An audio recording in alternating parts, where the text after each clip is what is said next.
नमस्ते दोस्तों। तो फिर से आप सभी का काबिल एकेडमी के इस प्लेटफॉर्म पे स्वागत है। मैं डॉक्टर नीलेश ठाकुर आप सभी को आज इस कक्षा में स्वागत करता हूं। जैसे कि आप सभी जानते हैं कि काबिल एकेडमी WB टेट अर्थात West Bengal teacher eligibility test को लेकर आप सभी के लिए कुछ मटेरियल्स, कुछ विषय पे चर्चा कर रहा है और पहला क्लास के अंतर्गत आप सभी को इसके सिलेबस के संदर्भ में कुछ बातें बताई गई थी, जिसमें कहा गया था कि आपको सिलेबस को कैसे पढ़ना है, यानी कि खुद को कैसे प्रिपेयर करना है। तो मैं जानता हूं आप सभी मेहनती है, आप लोग जरूर इस ढंग से अपने आप को प्रिपेयर कर रहे होंगे। इस कड़ी को आगे बढ़ाते हुए मैं आज आप लोगों के समक्ष हिंदी विषय के अंतर्गत जो ग्रामर है, जिसमें 30 नंबर का प्रश्न पूछा जाता है, उस पर बात करना चाहूंगा। लेकिन मैं चाह रहा हूं कि सीधे विषय में जाने से पहले या मैं आपको लिंग पुरुष वचन को बताऊं या किसी दूसरे विषय को बताऊं, तो पहले क्यों ना मैं आपके साथ पाठ्यक्रम अर्थात सिलेबस पे बात करें। तो आपको मैं आज के क्लास के अंतर्गत पहला जो कि सिलेबस है, उस सिलेबस को केंद्र करके मैं अपनी बातों को बताना चाहूंगा। इसमें आप देखोगे कि आपको विराम चिन्ह, अशुद्धि संशोधन, मुहावरे और लोकोक्ति, रस, छंद, अलंकार, इसके बाद अपठित गद्यांश, फिर अपठित पद्यांश, फिर आपके पास शिक्षा शास्त्र जैसे टॉपिक को रखा गया है। बात यह है कि यहां ये वाला जो पार्ट है, आप देखोगे कि इस पार्ट के अंतर्गत थोड़ा सा टेक्निकल इशू की वजह से प्रॉब्लम हो रही है, माफ कीजिएगा। तो ये वाला जो है, ये टोटल का टोटल सारा चीज आप देखोगे कि शिक्षण शास्त्र से जुड़ा हुआ है, जिसे आप बीएड या डीएलएड करते वक्त जरूर इन सब चीजों से गुजरे होंगे और इसको आप समझ रहे होंगे। किंतु यहां जिस बात को लेकर मैं आप लोगों के साथ मौजूद होना चाहता हूं या यहां आया हूं, वो सबसे ज्यादा इंपॉर्टेंट इसलिए है कि ये है ग्रामर का भाग, जिससे को बेस करके आपका 80% सिलेबस को कवर किया जाएगा, जो ज्यादा महत्वपूर्ण है। इसीलिए आपको इस विषय को ध्यान से देखना होगा, ध्यान से समझना होगा, तब जाकर आप इसको इस परीक्षा में 30 में कम से कम 28 नंबर आप ला सकते हो। क्योंकि आप देखोगे अपठित गद्यांश और अपठित पद्यांश जो है, ये आपके लिए बहुत आसान है। भाषा शिक्षण शास्त्र को भी आपने पढ़ लिया है डीएलएड के दौरान। ये वाली जो चीज है, जिसे आपने बहुत पहले पढ़ा है, कुछ चीजें आपके समझ में है जरूर, लेकिन कुछ चीजों को आप भूल रहे हैं, तो मैं केवल आपके साथ बातचीत करने के क्रम में उसको सही तरीके से आपके रिकॉल यानी कि आपको याद कराने की कोशिश करूंगा, आप जिसे बहुत पहले पढ़ चुके हैं। मेरा इस क्लास में आने के पीछे या फिर इन विषय को लेकर बात करने के पीछे मेरा 2 उद्देश्य है।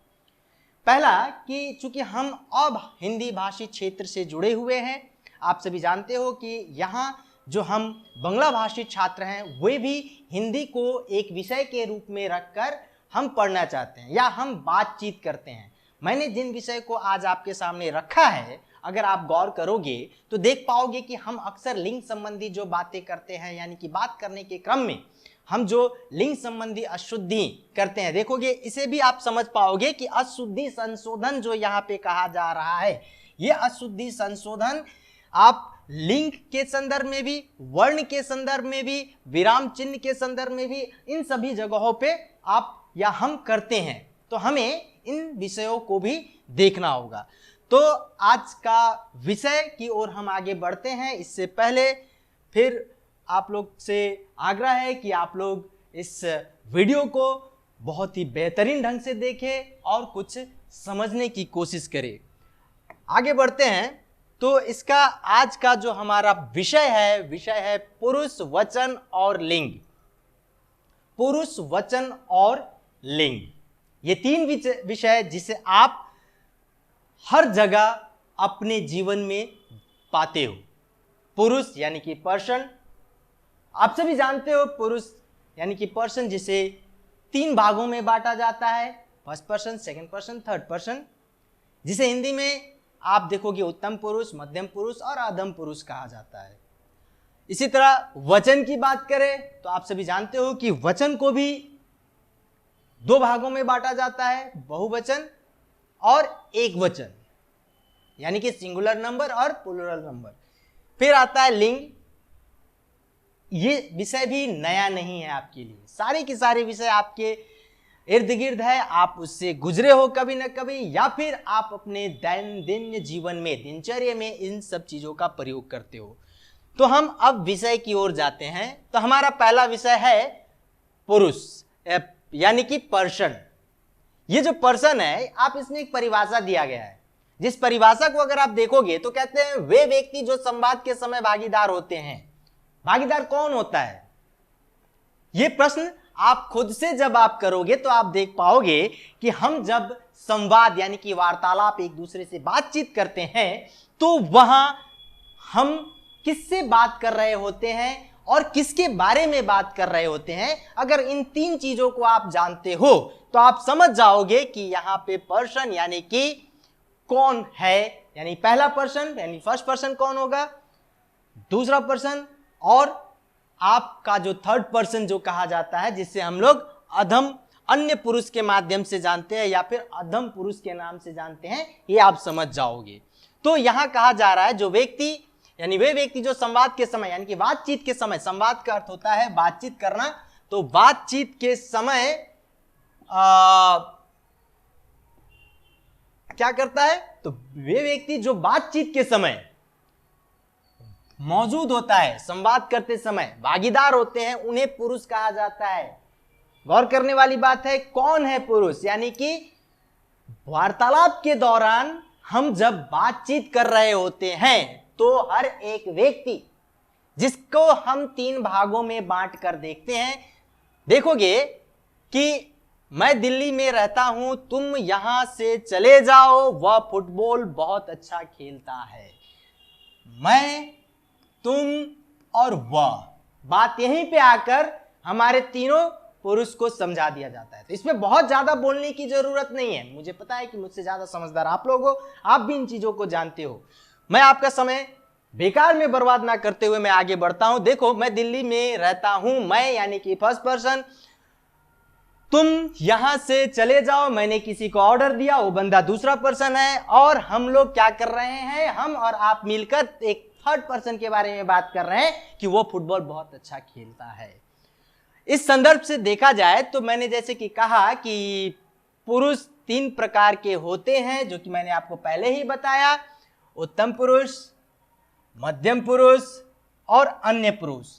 मैंने आपको वीडियो को शुरू करने के दौरान एक बात कही थी कि हमारा उद्देश्य केवल आपको टेट पास तक ही नहीं है, हम ये चाहते हैं कि आप हिंदी सीखें और उसका अपने दिनचर्या में प्रयोग करें। चूंकि हम इस वीडियो को बांग्ला भाषी बच्चों के दृष्टिकोण में भी रखकर हम इस वीडियो को बना रहे हैं, तो आप देखोगे कि यहाँ पे मैंने बांग्ला के भी कुछ शब्दों का प्रयोग किया है ताकि आप उसे समझ सको और आप जानो कि हाँ, ये जो हमारे यहाँ हिंदी में जिसे पुरुष के माध्यम से किस तरह से पढ़ा जाता है, क्या बांग्ला में भी उसको उसी रूप में देखा जाता है। बिल्कुल, आप देखोगे कि बहुत सारी चीजें आपको वैसा ही मिलेगा जो हम हिंदी में पढ़ते हैं। कुछ संख्या आगे पीछे हो सकती है, लेकिन अमूमन सारी चीजें एक होती है। तो खैर, अब हम आगे आते हैं उत्तम पुरुष।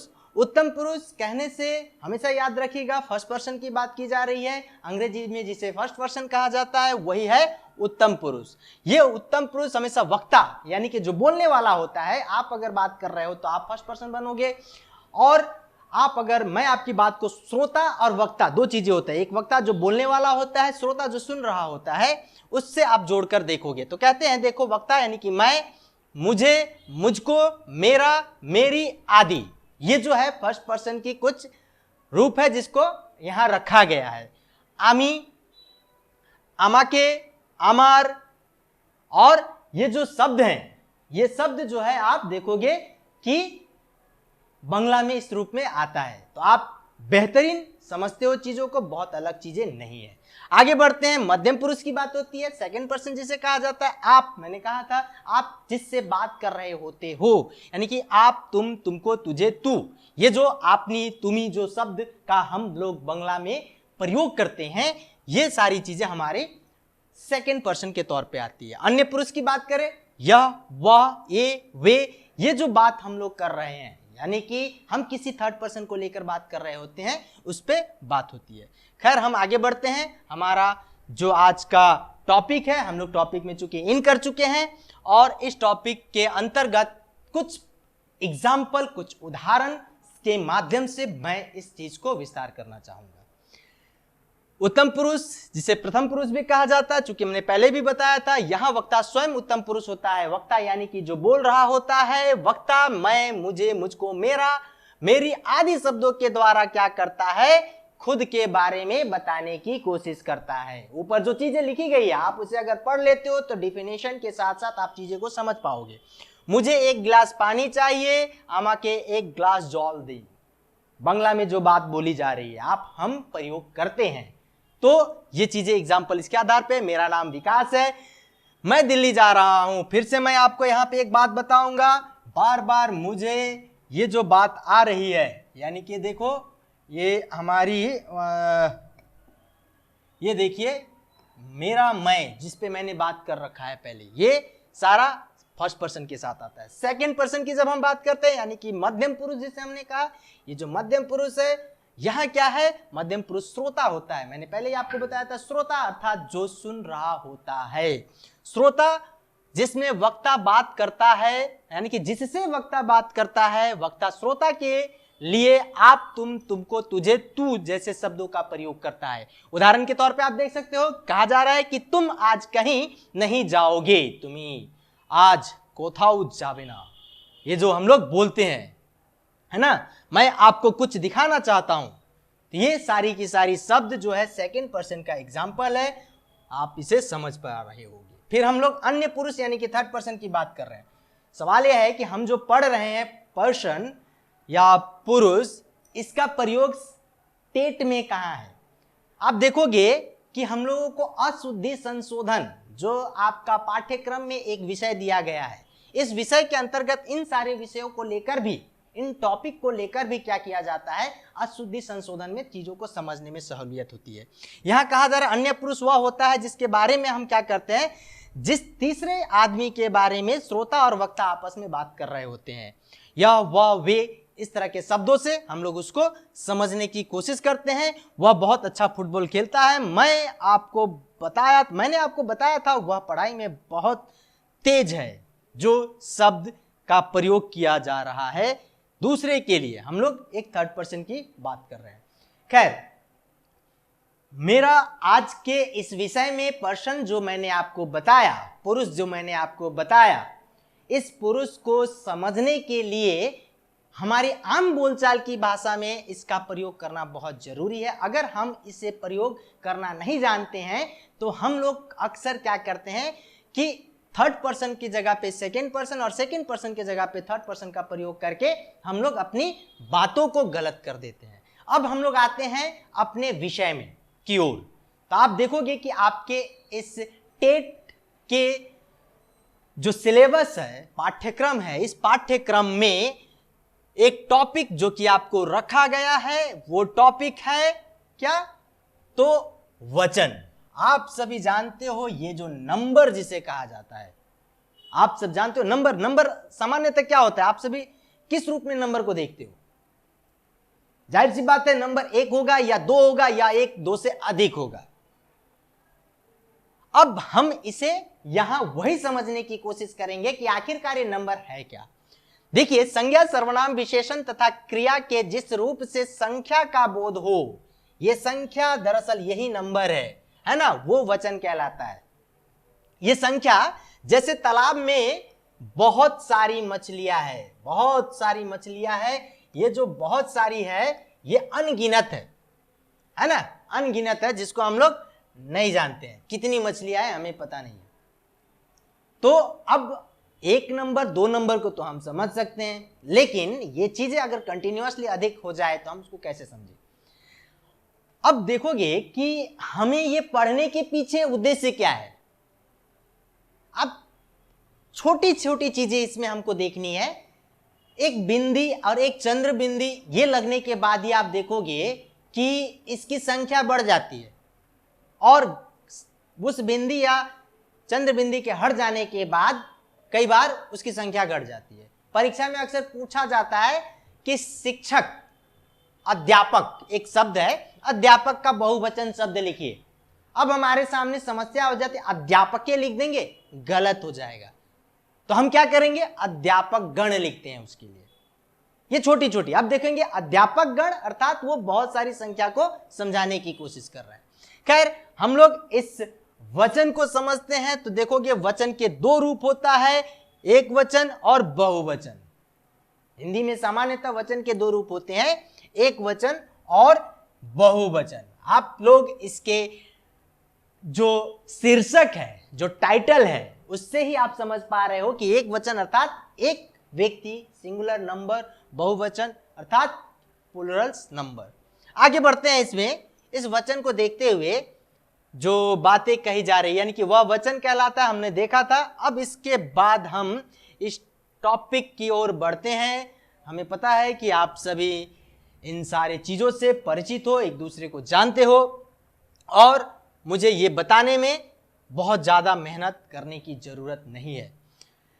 खैर, एक वचन शब्द के जिस रूप से उसके एक होने का बोध होता है, जैसे कि आप सभी जानते हो, एक होने का बोध हो वह एक वचन कहलाता है। अब शब्द के जिस रूप से उसके एक होने का बोध होता है, जैसे स्त्री, घोड़ा, नदी, रुपया।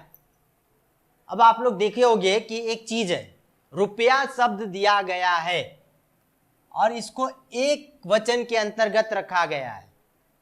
आप सभी बहुत सारे रुपए अपने पास रखते होंगे, यहां भी रुपए शब्द दिया गया है।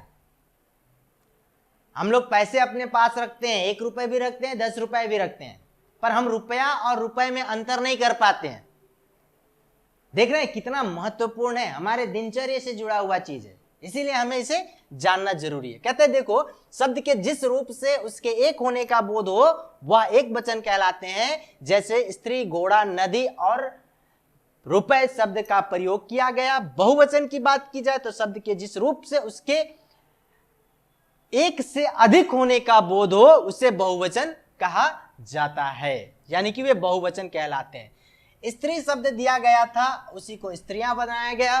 नदी शब्द के लिए नदियां बनाया गया और घोड़ा शब्द के लिए घोड़े बनाया गया। आप आगे चल के देखोगे कि अब बात शब्द है, लेकिन इस बात शब्द के लिए या फिर जूता एक शब्द है ना। अब इसके लिए हम जूते अगर लिखने जाएं तो यहां बिंदी लग जाएगा। तो खैर, ये मैं अभी आपको थोड़ी देर में बताऊंगा इसके बारे में कि ये क्या चीज है, इसको हम लोग कैसे देखेंगे और क्या इसकी महत्व है। तो यहां स्त्रियां, घोड़े, नदियां, रुपए आदि शब्द का प्रयोग किया गया। रुपए में देखोगे ये जो र है ये छोटी ऊ की मात्रा, ये बड़ी ऊ की मात्रा है। वचन परिवर्तन करते समय हमें कुछ नियमों को जानना जरूरी है, क्योंकि मैंने आपको बताया यहां पर कि क्यों हम वचन परिवर्तन को पढ़े। ये तो हम सामान्य से जानते हैं, एक नंबर और बहुत सारे चीजों को बहुवचन, एक वचन कहा जाता है, लेकिन उसको समझने के लिए हमें एक नियम से गुजरना होगा, जिसका यहां पर बात होती है। कहा जा रहा है वचन परिवर्तन करते समय हमें निम्नलिखित बातों को लेकर आगे गुजरना चाहिए। तो जैसे कुछ शब्द जो है सदैव एक वचन में ही प्रयोग किए जाते हैं, उसे हमें जानना चाहिए। जैसे बारिश, पानी, दूध, है ना, घी, दही, आकाश, जनता आदि। जनता को आप जनते नहीं कह सकते, है ना, ये जनता ही रहेगा। इसीलिए ये शब्द हमेशा एक वचन में ही प्रयोग किया जाता है। फिर कहा जा रहा है द्रव्यवाचक संज्ञा तथा भाववाचक संज्ञा का प्रयोग सदैव एक वचन में ही होता है। द्रव्यवाचक संज्ञा और भाववाचक संज्ञा, आप सभी समझदार हो, जरूर संज्ञा जानते होंगे। संज्ञा अर्थात किसी व्यक्ति वस्तु स्थान का नाम को संज्ञा कहा जाता है। आप सभी जानते हो कि संज्ञा में को 3 भागों में बांटा जाता है, जैसे कि कौन कौन सी भाग है, तो व्यक्तिवाचक, जातिवाचक, भाववाचक। अब यहाँ पे देखोगे कि भाववाचक की बात हो रही है। ये भाववाचक संज्ञा हमेशा एक वचन में ही रहता है।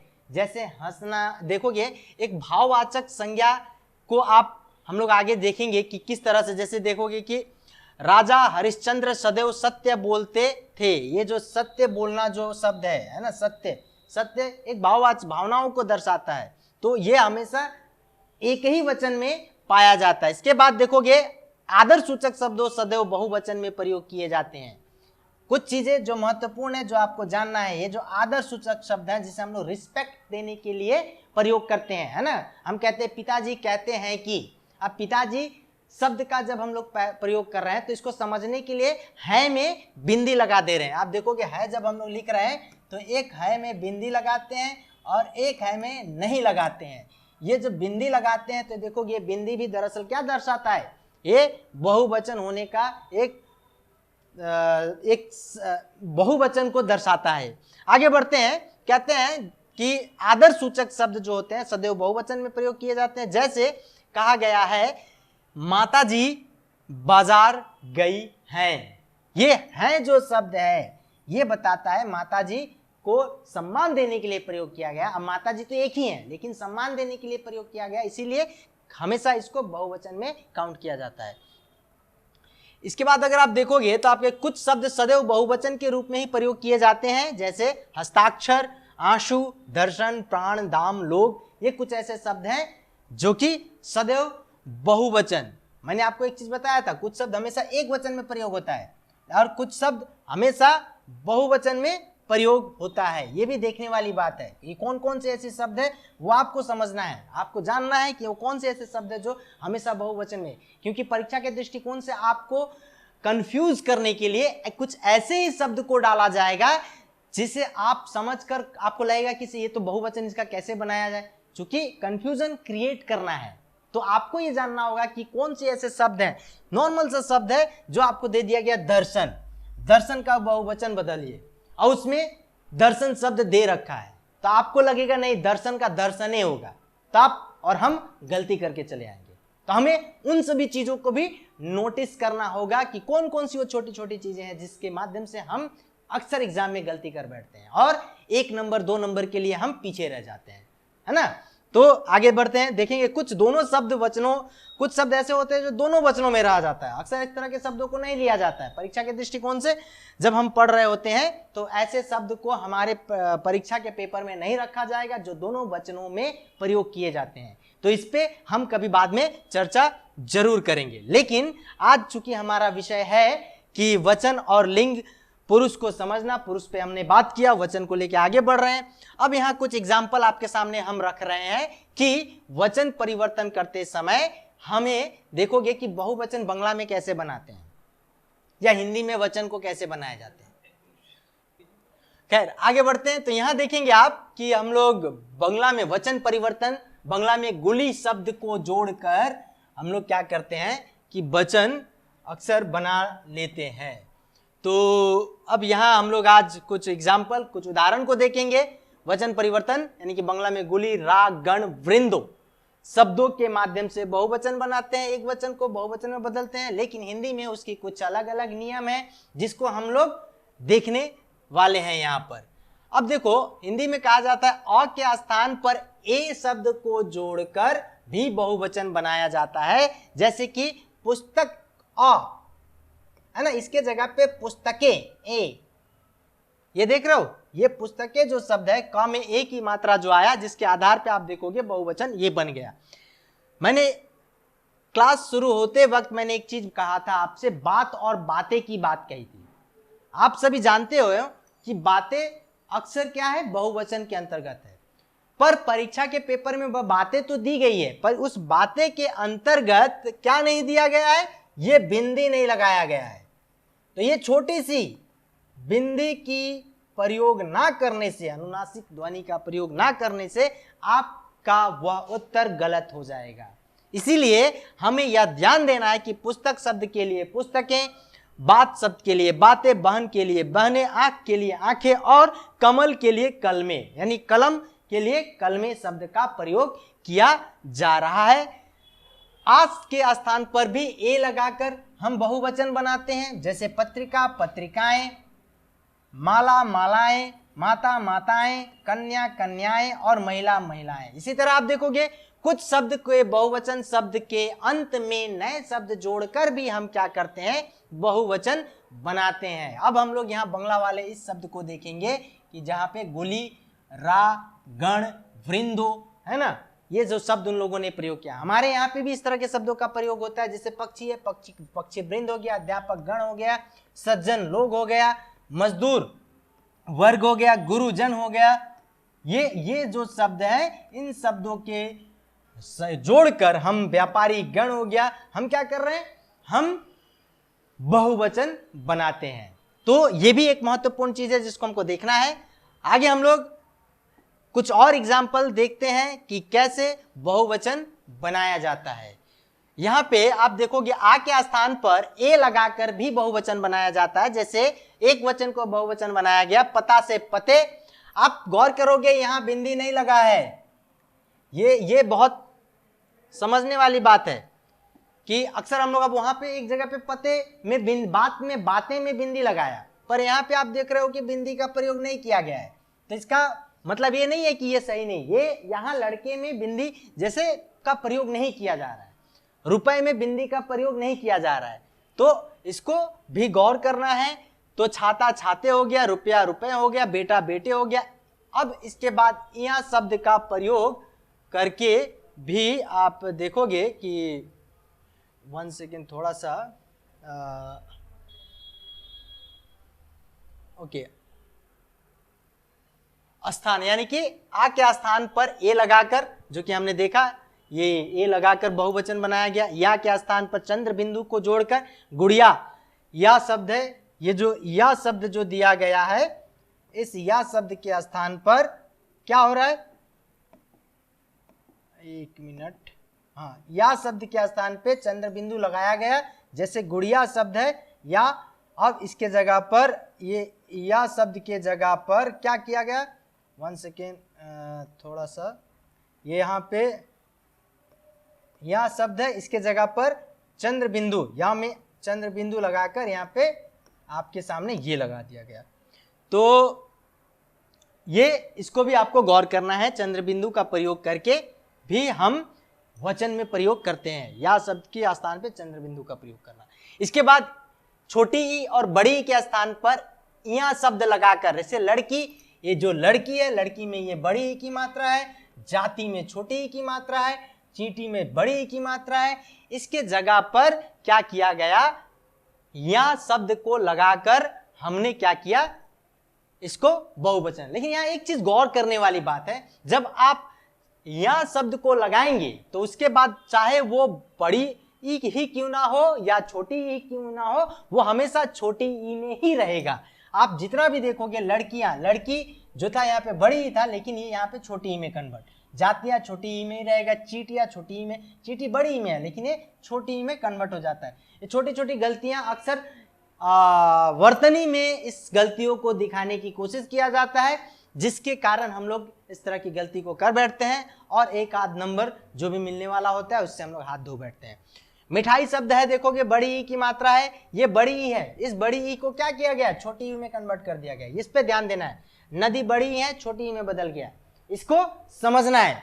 आगे बढ़ते हैं, ऊ और औ के स्थान पर क्या किया गया, छोटी ऊ बड़ी ऊ और औ के स्थान पे क्या किया गया है कि ए शब्द लगाकर बहुवचन बनाने की बात की जा रही है। एक वचन में एक ऋतु शब्द दिया गया है, देखोगे तू यानी कि छोटी ऊ की मात्रा है, ऋतुएं एक शब्द का प्रयोग गया। गौ जो शब्द है, ये औ वाला शब्द जो है गौ, इसको गौएं है ना। इसी प्रकार धातु एक शब्द है, ये धातु में जो कि छोटी ई की मात्रा लगाई गई, इसको धातुएं शब्द के माध्यम से प्रयोग करके एक बहुवचन बनाया गया।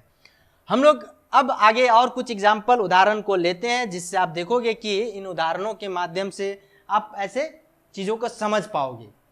तो कुछ कुछ चीज़ें हैं जो कि आपके लिए बहुत आसान है, आप अपने बुक में जब देखोगे तो आप समझ पाओगे कि कैसे हमको उसको देखना है।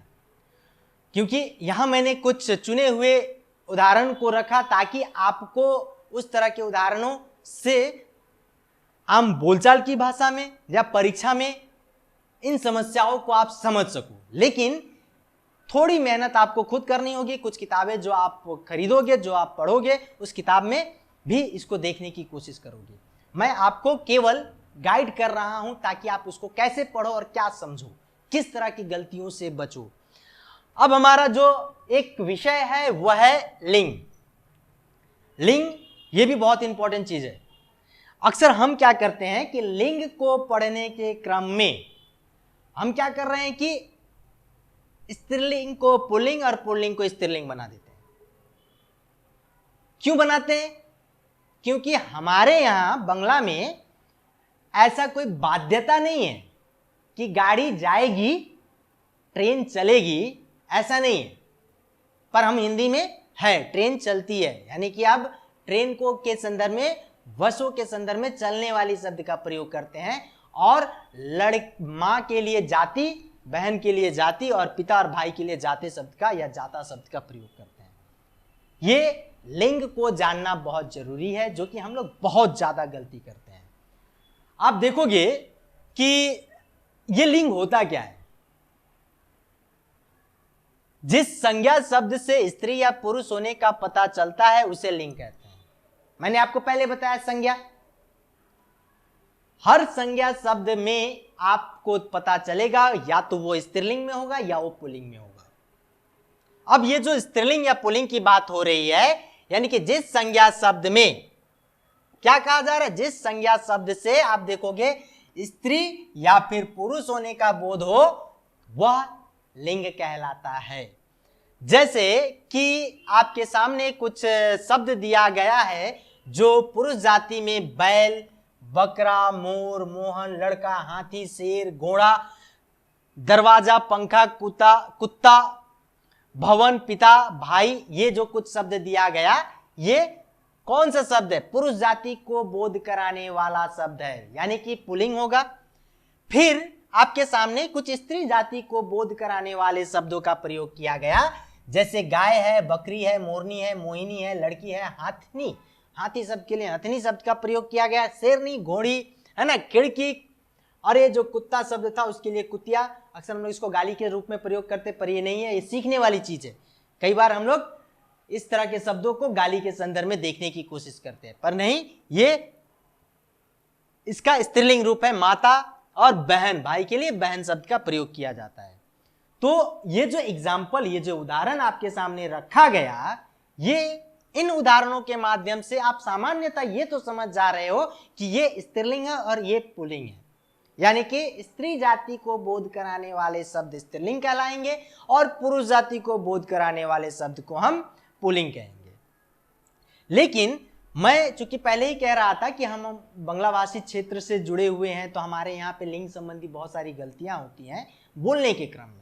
हम देखेंगे कि बंगला में आखिरकार ये जो लिंग जो है उसको कैसे देखा जाता है और हिंदी में कैसे देखा जाता है, और इसको बंगला में या कितने प्रकार के होते हैं, हिंदी में कितने प्रकार के होते हैं। सामान्यतः संस्कृत की जब बात की जाती है तो संस्कृत में लिंग 3 प्रकार के होते हैं, स्त्रीलिंग, पुल्लिंग और उभयलिंग।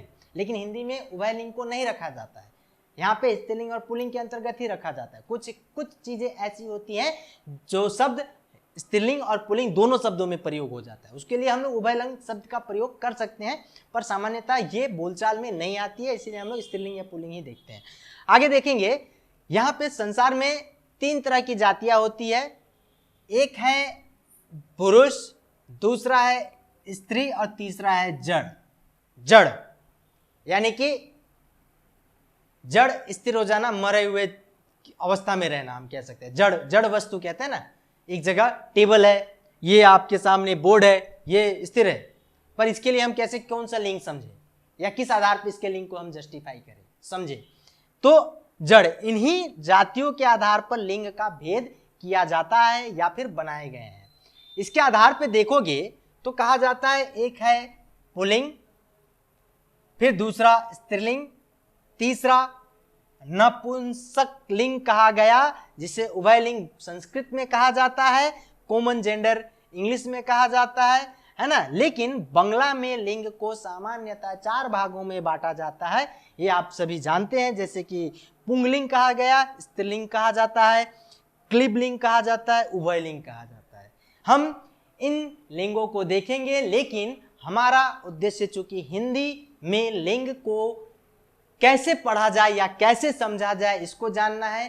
कुछ जो शब्द है जो हमेशा एक ही लिंग में रहता है उसके कुछ नियम है, उन नियमों को समझना है। तो हम आगे बढ़ते हैं और लिंग को समझने की कोशिश करते हैं, यानी कि जेंडर को समझने की कोशिश करते हैं। सामान्यतः आप अगर देखोगे जेंडर की जब बात की जाती है तो जेंडर है क्या, तो स्त्री या पुरुष जाति को बोध कराने वाला, है ना।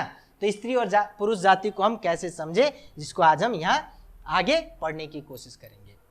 यहाँ कहा गया पुल्लिंग की शब्द बात की जा रही है। पुल्लिंग जिन संज्ञा शब्दों से आपको चूंकि परिभाषा याद हो चुकी है कि पुरुष जाति का पता चलता है उसे हम पुल्लिंग कहते हैं। ये जो पुल्लिंग की पहचान हम कैसे करें, सबसे बड़ी समस्या यहाँ आती है। स्त्रीलिंग की पहचान हम कैसे करें, उसका हम प्रयोग कैसे करें, ये एक समस्या है। तो आप देखोगे कहा जा रहा है कि पर्वतों के नाम पुल्लिंग होते हैं, हिमालय। इसी तरह इस नदियों के नाम स्त्रीलिंग होती है। लेकिन आप देखोगे कि नदी में ब्रह्मपुत्र एक नदी है जो अपवादवश पुल्लिंग है।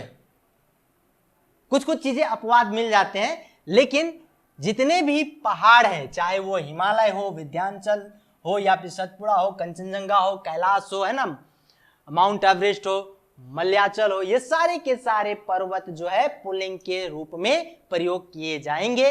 इसी तरह दिन के नाम भी पुल्लिंग होते हैं, सोमवार, मंगलवार, बुधवार, है ना, बुधवार, बृहस्पतिवार, वीरवार कह के यहाँ पे मिस्टेक हो गया है, वीरवार नहीं होगा, बृहस्पतिवार, शुक्रवार, शनिवार जो शब्द आता है, रविवार, ये सारे के सारे शब्द जो है वो क्या है, पुल्लिंग के अंतर्गत आते हैं। देशों के नाम यानी कि जितने भी देश हैं वो भी अधिकांशता देश के नाम भी पुल्लिंग होते हैं, भारत, चीन, ईरान।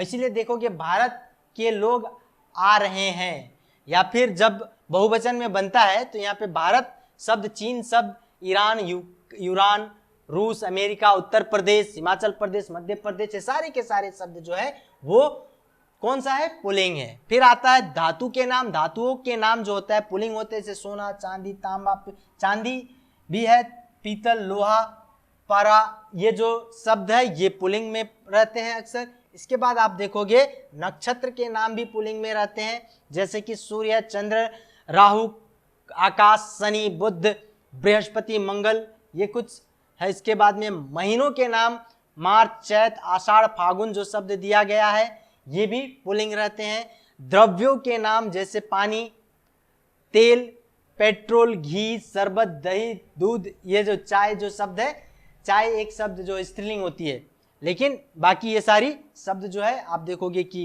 पुल्लिंग के तौर पे आते हैं। फिर पेड़ों के नाम जो है केला, पपीता, ये जो शब्द है ये सारे शब्द जो आपको आप देखोगे कि पुल्लिंग के अंतर्गत आता है। सागर के नाम भी है, हिंद महासागर, प्रशांत महासागर, अरब महासागर आदि जो नाम है ये सारे क्या है, तो ये सब के सब पुल्लिंग है। फिर समय के नाम घंटा, पल, क्षण, मिनट, सेकेंड, ये जो शब्द है ये सारे के सारे शब्द आप देखोगे पुल्लिंग के अंतर्गत आते हैं। अब हम आगे बढ़ते हैं कि पुल्लिंग शब्द और उसके प्रयोग को हम कैसे देखें या कैसे जानने की कोशिश करें। तो यहाँ जो पुल्लिंग शब्द है उसके कुछ प्रयोग को समझेंगे और फिर इसके बाद हम स्त्रीलिंग की ओर बढ़ेंगे, फिर हम उसको बनाने के कुछ नियम को जानेंगे। ये क्लास बहुत इंटरेस्टिंग होने वाला है कुछ कुछ चीज़ों को देखते हुए। यहाँ देखेंगे कि दिया है प्राण, उसके प्राण उड़ गए। जो वाक्य में जब हम प्रयोग करेंगे ना, कहा जा रहा है कि पुल्लिंग शब्द और उनके प्रयोग हम इस प्रकार कर सकते हैं। कैसे करें, यानी कि जब उसको हम वाक्य में प्रयोग करेंगे तब हम समझ पाएंगे कि घी महंगा हो गया, घी महंगी हो गई हम लोग कहते हैं, लेकिन घी महंगा हो गया, प्राण, उसके प्राण उड़ गए, अपराध, उनका अपराध क्षमा योग्य नहीं है ना, आईना, आईना टूट गया, आईना टूट गई, हम लोग बोलते हैं, लेकिन हमें सही शब्द भी समझना होगा। फिर आप देखोगे आंसू मोहन के आंसू निकल पड़े, इत्र यह जैस्मीन का इत्र है। इत्र मतलब सेंट, क्या परफ्यूम के तौर पे हम लोग देखते हैं। ईंधन, ईंधन जला दिया गया। कंबल, कंबल बहुत मोटा है। कफन, कफन थोड़ा छोटा है। कवच, यह सुअर की खाल का कवच है। इस तरह के शब्दों का प्रयोग किया जाता है। कीचड़, कीचड़ सूख गया कहते हैं। तो ये समझने वाली बात है कि ये सारी की सारी शब्दों, यानी कि ये जो शब्द हमने रखा, ये जो शब्द आपके सामने रखा गया, ये सारे के सारे शब्द जो है वो क्या है, पुल्लिंग है, जिसको आप वाक्य में प्रयोग करने के संदर्भ में आप समझ सकोगे कि कैसे इसका वाक्य में प्रयोग हो रहा है। और कुछ उदाहरण भी होंगे हमारे साथ पास, जिसको हम लोग देखने की कोशिश करेंगे। इसके बाद आगे बढ़ते हैं कि कौन कौन सी चीजें आती है। अब आती है स्त्रीलिंग, जिस पे हमको बातें करनी है। पुल्लिंग को हमने समझा। अब स्त्रीलिंग, यानी कि स्त्रीलिंग क्या है, जिन संज्ञा शब्दों से स्त्री जाति का पता चलता है उसे स्त्रीलिंग कहते हैं। सामान्यतः ये सारी चीजें आप और हम सभी जानते हैं, आसान चीज है। स्त्रीलिंग प्रत्यय, यहां पे स्त्रीलिंग प्रत्यय, जब पुल्लिंग शब्दों को स्त्रीलिंग बनाया जाता है तब प्रत्ययों को शब्दों में जोड़ा जाता है। यहां एक चीज देखोगे, प्रत्यय आप सभी जानते हो कि प्रत्यय होता क्या है। सामान्यतः प्रत्यय क्या होता है, किसी भी शब्द के अंत में जोड़कर एक नया शब्द को गठन किया जाता है, बनाया जाता है, तो वहां प्रत्यय होता है। उपसर्ग उसके आगे होता है। यह भी आपके सिलेबस में रहेगा, इसको भी आपको पढ़ना है कि प्रत्यय और उपसर्ग को छांटने के लिए दिया जाएगा। तो खैर यहां हम इस चीज को पढ़ते हुए प्रत्यय और उपसर्ग को भी समझेंगे। तो यहां पे जो बात कही जा रही है कि जब पुल्लिंग शब्द, यानी कि किसी पुल्लिंग शब्द के को स्त्रीलिंग बनाया जाता है तो क्या किया जाता है, तब प्रत्ययों को शब्दों में जोड़ा जाता है, जिन्हें स्त्रीलिंग प्रत्यय कहा जाता है। जैसे ई एक प्रत्यय है। अब बड़ा शब्द है, जो बड़ा, जो कि एक पुल्लिंग शब्द है, इसमें बड़ी की मात्रा जोड़कर स्त्रीलिंग बना दिया गया। प्रत्यय भी आपको पता चला, ये प्रत्यय लगकर इसमें क्या हो गया, बड़ी।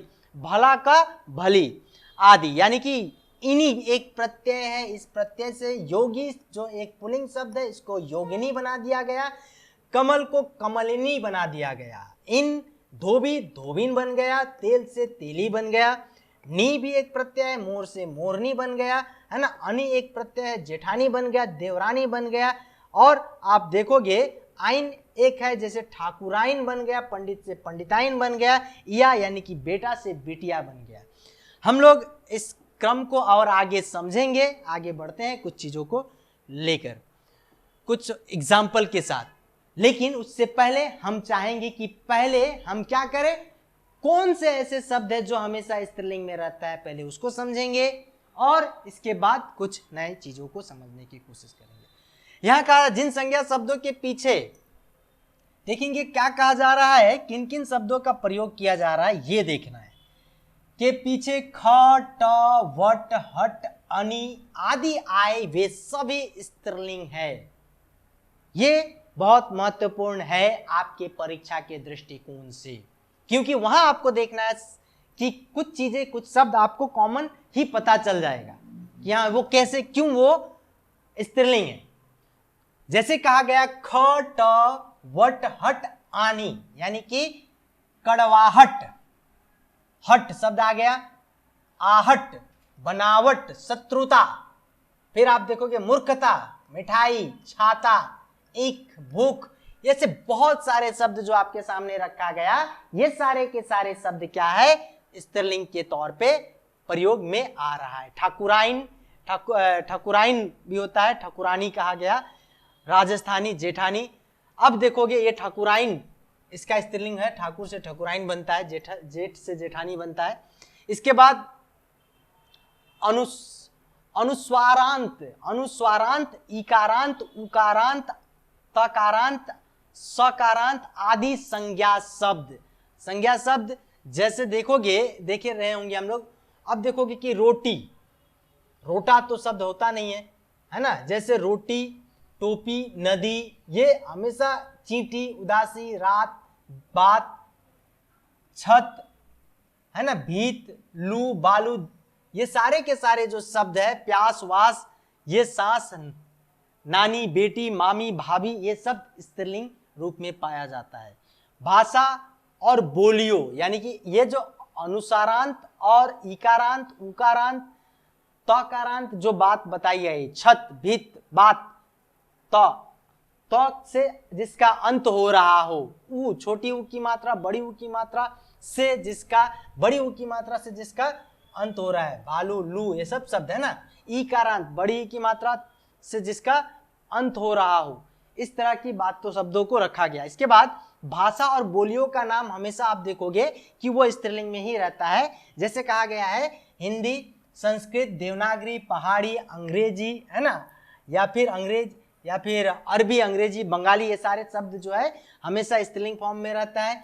इसके बाद नदियों के नाम जो कि मैंने पहले बताया था, गंगा, यमुना, देवनागरी, गोदावरी, सरस्वती, रावी, कावेरी, कृष्णा, व्यास का नाम दिया गया। ताप्ती, नर्मदा, ब्रह्मपुत्र का नाम नहीं दिया गया क्योंकि वो अपवाद है, वह एक पुल्लिंग के तौर पे रखा गया है। इसके बाद आप देखोगे तारीखों के और तिथियों के नाम, पहली, दूसरी, तीसरी, देखो ये सब में बड़ी की मात्रा, बड़ी की मात्रा, आकार की मात्रा का प्रयोग, पूर्णिमा, पृथ्वी, ये इस तरह के शब्द हैं जिसके अंत में ईकार, बड़ी की मात्रा लगी हो तो अमूमन वह स्त्रीलिंग शब्द ही होता है। जब आप सेंटेंस बनाओगे तो आपको पता चल जाएगा।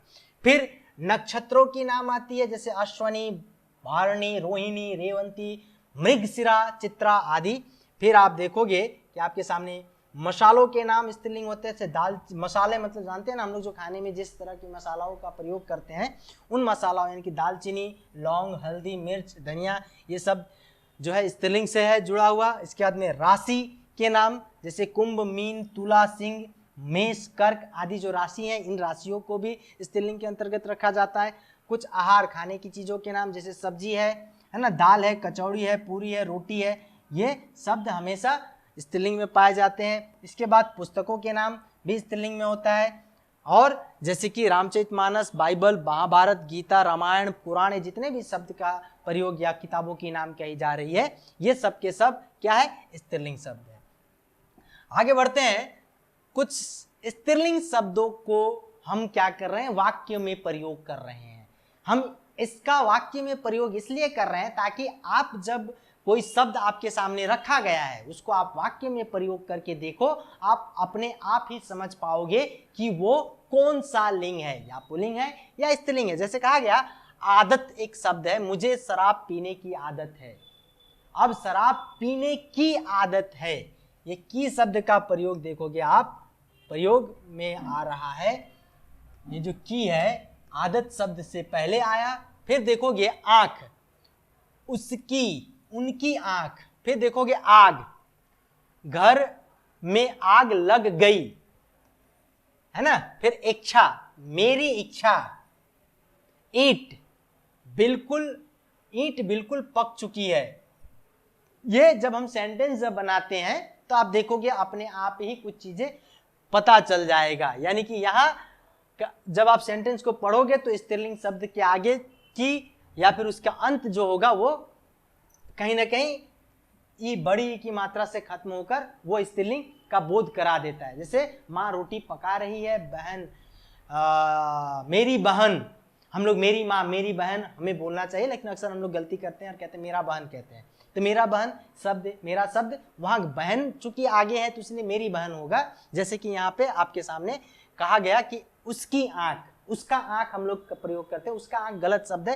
ये छोटी छोटी गलतियां है, जो अशुद्धि संशोधन जो आपसे पूछा जाएगा, लिंग संबंधी अशुद्धि, वहां आप इसको देख पाओगे। फिर देखेंगे आप कि ईर्ष्या शब्द है, दूसरों की ईर्ष्या, दूसरों से ईर्ष्या नहीं करनी चाहिए। उम्र शब्द है, तुम्हारी उम्र लंबी है। उब, नीरस। इसके बाद अब एक चीज है कि कुछ चीजें नोट के तौर पे हमें हमेशा समझना चाहिए कि कहा जा रहा है कि आपको जिस संज्ञा शब्द का लिंग बदलना है पहले उसका बहुवचन में परिवर्तन कीजिए।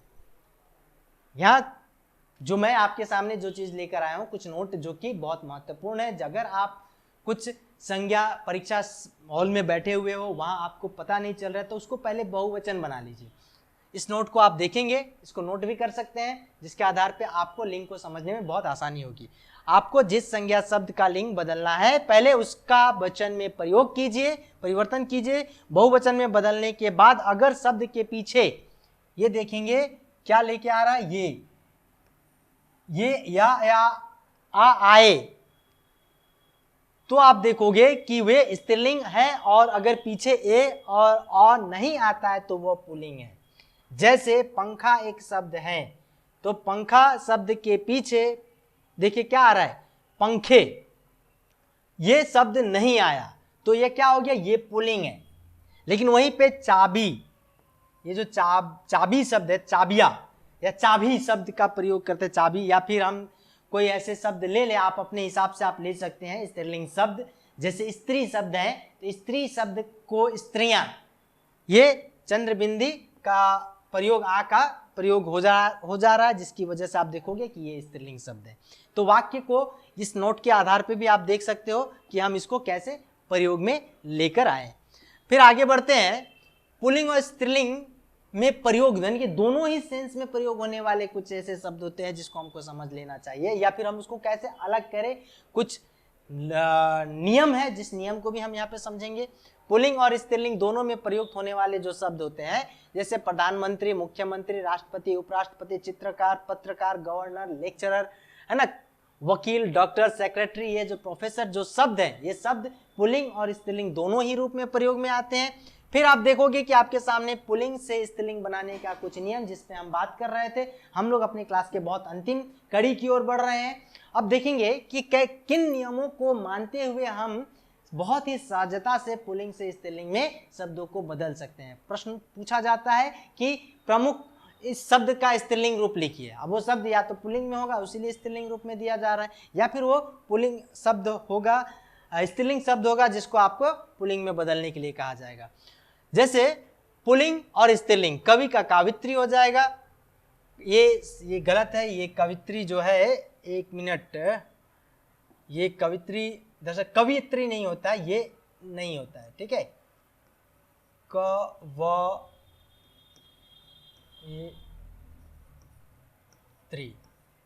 है ना, ये सही है, ये गलत है, इसको काट देते हैं, प्रिंटिंग मिस्टेक हो गया। विद्वान विदुषी हो गया, नेता नेत्री हो गया, महान महंती हो गया, साधु साध्वी हो गया, इसको आपको देखना है।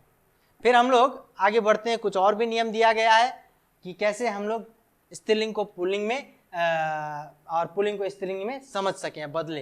पुल्लिंग से स्त्रीलिंग बनाने के नियम क्या है, आ पुल्लिंग शब्द को जब ई लग कर दिया जाता है, और आ शब्द की बात हो रही है, आप देखोगे यहाँ पे ये जो और जो शब्द कहा गया आ, ये दो शब्द है, इसको क्या करना है, ई में कन्वर्ट कर देना है।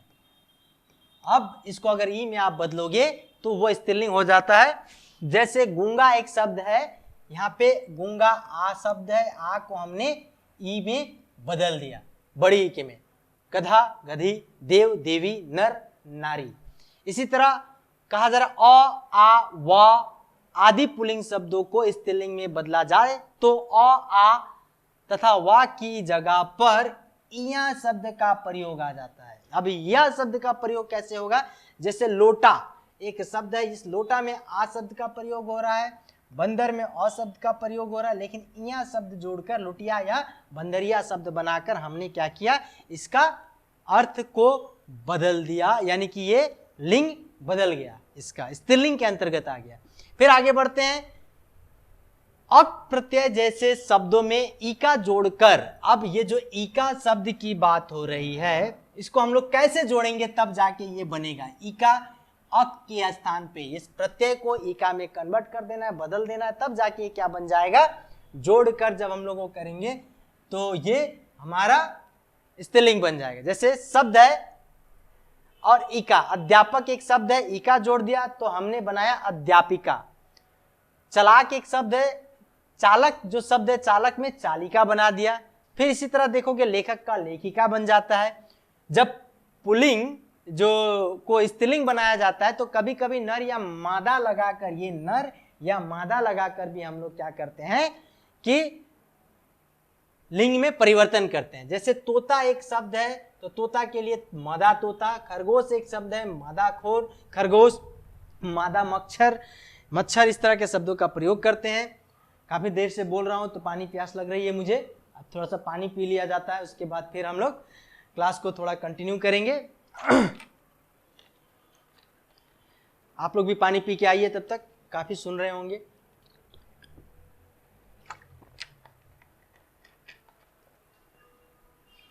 चलिए इसको अब आगे कंटिन्यू करते हैं। तो कुछ शब्द स्वतंत्र रूप से स्त्रीलिंग या पुल्लिंग रूप में स्वतः ही जुड़े होते हैं। जैसे कुछ पुल्लिंग है, जैसे राजा से रानी, सम्राट से सम्राज्ञी, है ना। ये इस तरह के शब्द ही पूछा जाएगा, याद रखिएगा।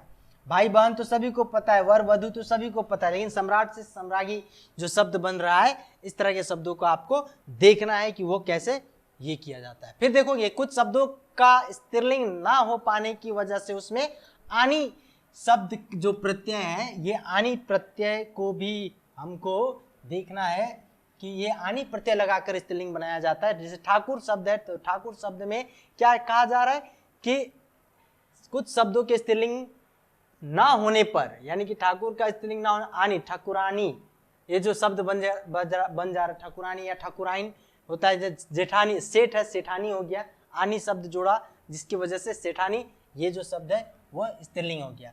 कभी कभी पुल्लिंग के कुछ शब्दों में इन जोड़कर भी आप देखोगे कि उसको हम लोग स्त्रीलिंग बनाते हैं, जैसे सांपिन या फिर सुनारिन। कभी कभी बहुत से शब्दों में आइन जोड़ते हैं हम लोग, देखोगे जैसे हलवाइन, गुरवाइन, ये शब्द है, गुरु से गुरवाइन बन जाता है, हलवाई से हलवाइन बनता है। फिर देखेंगे हम कि कुछ शब्द है जब पुल्लिंग शब्दों में ता की जगह त्रि, ये ता की जगह कहा जा रहा है त्रि का आना लगा दिया जाता है, तब वो स्त्रीलिंग बनता है। जैसे नेता शब्द है, नेता शब्द के लिए नेत्री बना दिया गया, अभिनेता अभिनेत्री बना दिया गया। ये छोटी छोटी चीजें हैं जो हम लोग देखते हैं कि अमूमन प्रयोग में आता है। फिर आप देखोगे कि कुछ शब्द में जाति, पुल्लिंग जाति और भाव को बताने के लिए क्या कर दिया जा रहा है, नी, शब्दों में नी शब्द का प्रयोग करते हैं, तो अब देखो लगा दिया जाता है, तो स्त्रीलिंग में बदल जाते हैं। जैसे सियार से सियारनी बन गया, मोर से मोरनी बन गया। फिर आप देखो यहाँ पे है पुल्लिंग शब्दों में जब इन्हीं प्रत्यय जो है, जो इसको जब जोड़ दिया जाता है, प्रत्यय को जोड़ दिया जाता है, वो स्त्रीलिंग बनता है। जैसे तपस्वी है, अभिमान है, तो अभिमानी, तपस्वी है तो तपस्विनी। हम लोगों ने बहुत ही सामान्य तौर पे खत्म किया और बहुत सारी छोटी छोटी जानकारियों को हमने जाना कि कैसे हम इसे अपने परीक्षा के अनुरूप बना सके। तो हमारा आज का क्लास यहीं खत्म होता है। उम्मीद करता हूँ कि आप लोगों को बहुत सारी चीज़ें समझ में आई होगी। थैंक यू, धन्यवाद।